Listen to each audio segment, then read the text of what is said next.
Or maybe there's a bunch of things that were unforeseeable. We all popped open the attic and mold is everywhere, right? Like there's a huge hole in the roof. So there's like 3 levels of inspection, right? You go through the first visual as you walk through. 2, the inspector goes and kind of goes through with a fine-tooth comb. Not that they're an expert at all systems, but they know what shouldn't be there and we should look deeper into.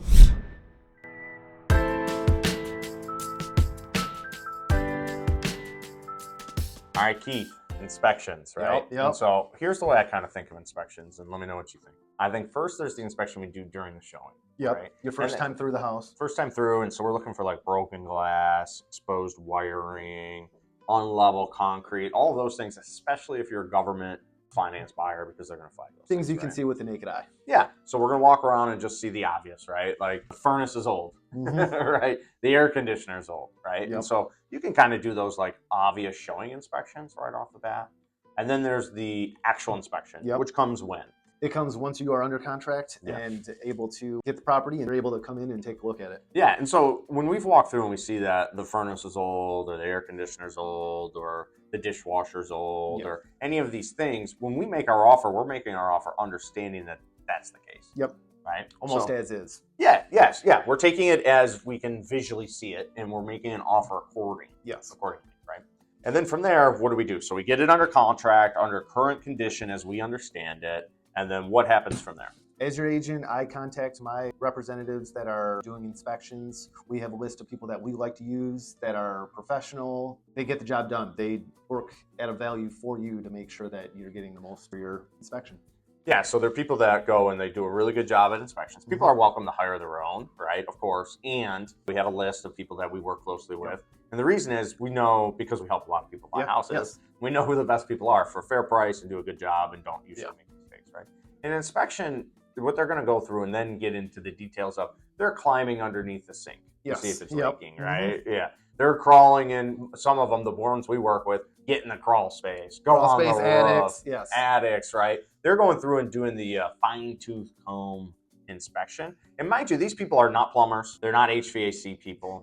What they do, right? What they do is they raise a red flag and say, what? They're dangerous at everything, and they're able to say, hey, there's something that is not right about this. The roof might be a little too old, or it has a couple shingles that are peeling. Yeah. And then from there, so they raise a flag and say, you should look more into this.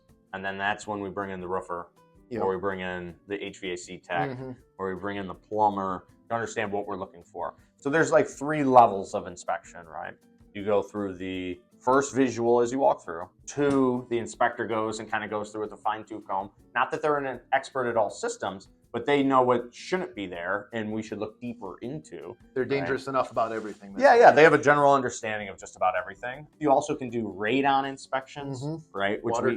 Water tests, especially if you're on well water. A water test is important because it can find arsenic in the water, those sort of things, weird bacteria. And this really matters when you're in like an older area for sure, like the Woodward corridor is one of these spots, but you get a sewer line inspection to see if the sewer line's collapsing, tree roots, all of these sort of things. So we have contacts for all these things, right? And so then you go and you look deeper into those items. And then from there, if you need to, you bring in the third, the HVAC tech, the professional guy. Yeah, the person who's an expert in that vertical, right? And we have those contacts as well, people that we like working with that are very professional at a good price. Yeah, and because we pass them so much business, they usually pass that savings on to the consumer. So that's kind of the step and flow. And then from there, you determine with your agent, do we go back to the seller asking for them to fix some things or reduce price? And that's going to be really determined based on what the market is. And so if you're going to go and have to pay more for a different house, but you love this house, maybe it makes sense to just take it as is, but now you understand what you're getting yourself into. Or maybe there's a bunch of things that were unforeseeable. We all popped open the attic and mold is everywhere. Right? Like there's a huge hole in the roof. A huge hole.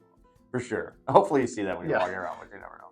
Right? And so there's some things that are unforeseeable, but we're mainly looking for structural and safety at the inspection because the rest of the stuff we've kind of really understood. And if it's not structural and safety, it's usually pretty minor. You're buying a used house. And even when you buy a new house, it even has issues. Right? Everything has issues, whether it's small or big. Yeah. Anything we missed on these sort of things that you think we should talk through on inspections? You know, when you're looking at stuff as is, the appliances, that's something you want to definitely take a look at and see if your appliances are coming with the house or if they're going with the homeowner. It's the the washer, the dryer that they have to have. So it's always nice to know what they have, what's going with them, what's staying, and then you can focus on what is needed at that point. Yeah, age of the windows, like all these sort of things, right? Big ticket items. Yep. If there's a little drip and it's not a big deal underneath the kitchen sink, that's not something we throw a big deal about. We just get a plumber in and have it fixed. But if there's mold in the attic, like we said, that's going to matter. Some pump not running correctly. Yeah, some pump. If there's big water, we've had a lot of Yep. rain this summer, a lot of storms. So if you have any questions, go ahead and reach out. We'd love to connect with you and talk to you about inspections or any other questions you may have about real estate.